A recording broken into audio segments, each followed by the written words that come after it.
Pemirsa, seluruh rumah sakit rujukan COVID-19 di ibu kota dan sekitarnya hampir penuh. Guna mengantisipasi hal tersebut, RSDC Wisma Atlet menyiapkan 50 tempat tidur intermediate care unit. Rumah sakit darurat COVID-19 Wisma Atlet Kemayoran, Jakarta Pusat menambah tempat perawatan khusus. Kini sudah buka intermediate care unit baru di Tower 7 sebanyak 50 tempat tidur. Selain itu, Wisma Atlet juga memiliki Hospital Care Unit atau HCU sebanyak 39 tempat tidur yang diantaranya termasuk 12 tempat tidur Intensive Care Unit atau ICU.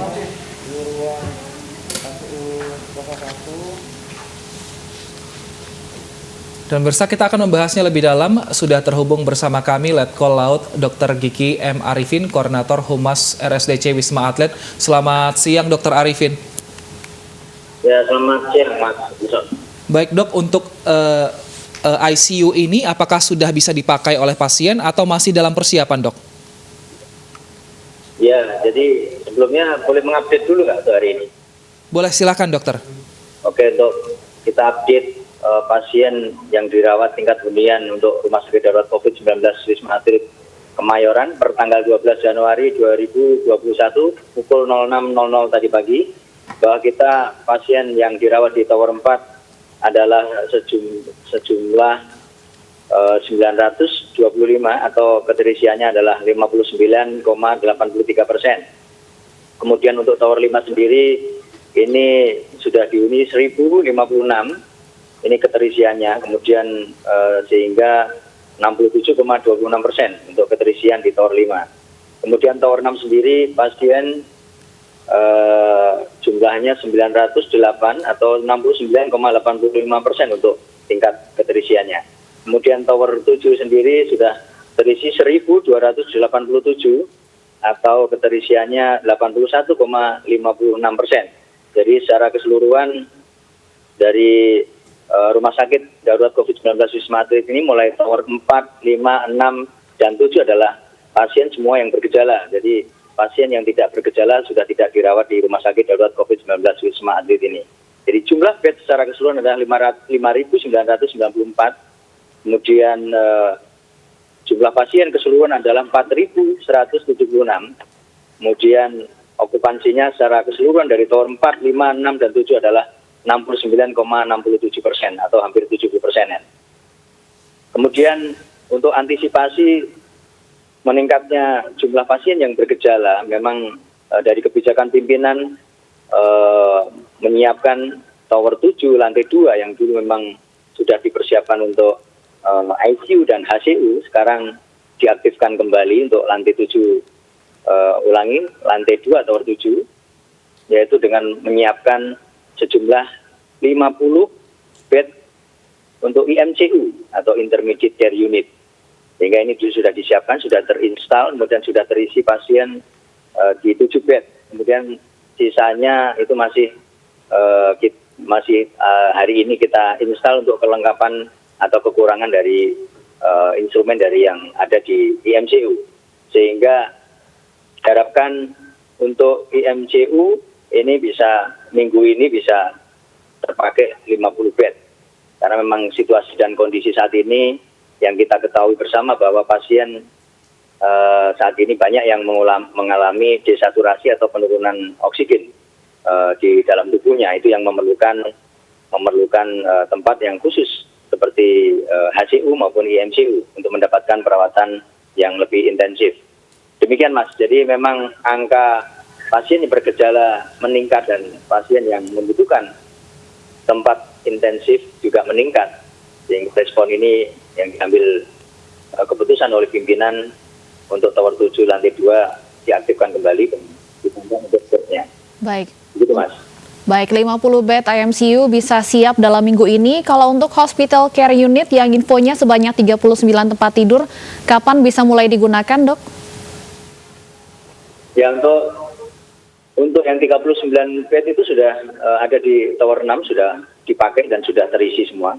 Jadi kita bednya sudah full untuk HCU-nya sendiri. Kemudian untuk ICU-nya sendiri juga disiapkan 10 bed.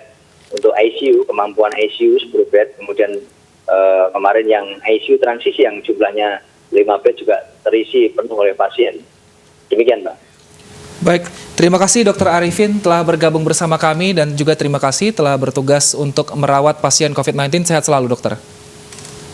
Pemirsa, sebuah jembatan kereta api di Brebes, Jawa Tengah roboh diterjang banjir bandang pada Senin malam. Akibat peristiwa ini, perjalanan kereta api dari Jakarta menuju Yogyakarta maupun Purwokerto, Tegal, dan Semarang lumpuh total.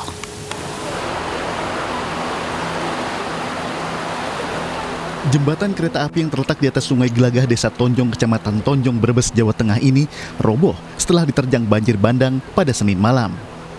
Jembatan yang roboh terletak di sisi barat jalur rel ganda Purpuk Bumi Ayu. Untuk itu, jalur kereta sisi timur ditutup sementara untuk proses penanganan dan perbaikan. Jembatan rangka baja sepanjang 30 meter di sisi barat ini roboh di kedua ujungnya, sehingga hanya menyisakan rel yang menggantung. Salah seorang warga mengatakan, robohnya jembatan diawali banjir bandang Sungai Gelagah pada Senin petang. Lalu pada pukul 21.30 Senin malam, pilar jembatan yang berada di tengah sungai ambruk, disusul dengan rangka jembatan yang jatuh ke sungai. Sebelum ambruk ini juga sudah ada pondasi-pondasi yang udah amblas gitu loh. Sebelah barat. Sebelah barat itu udah ini, tapi nggak sempat ditangani. Akibat robohnya jembatan kereta api ini, seluruh perjalanan yang melintasi stasiun Linggapura Bumi Ayu lumpuh total. Hingga Selasa pagi, belum ada keterangan resmi dari PT KAI Daop 5 Purwokerto. Sementara itu, sejumlah kereta api jurusan Jakarta Purwokerto, Kutuarjo, Yogyakarta, dan Surabaya dialihkan melalui jalur utara. Sejumlah petugas PT KAI Daop 4 Purwokerto masih melakukan penanganan dan pemeriksaan kondisi jembatan. Lokasi jembatan roboh hanya terletak ratusan meter dari stasiun Linggapura, Kecamatan Tonjong, Kabupaten Brebes. Dari Tegal, Jawa Tengah, Yunibar iNews melaporkan. Dampak insiden jembatan kereta api putus di Tonjong, Brebes, Jawa Tengah, sejumlah jadwal keberangkatan kereta api dialihkan ke jalur lintas utara Tegal, Semarang. Para penumpang pun masih menunggu kepastian apakah kereta api diberangkatkan atau tidak.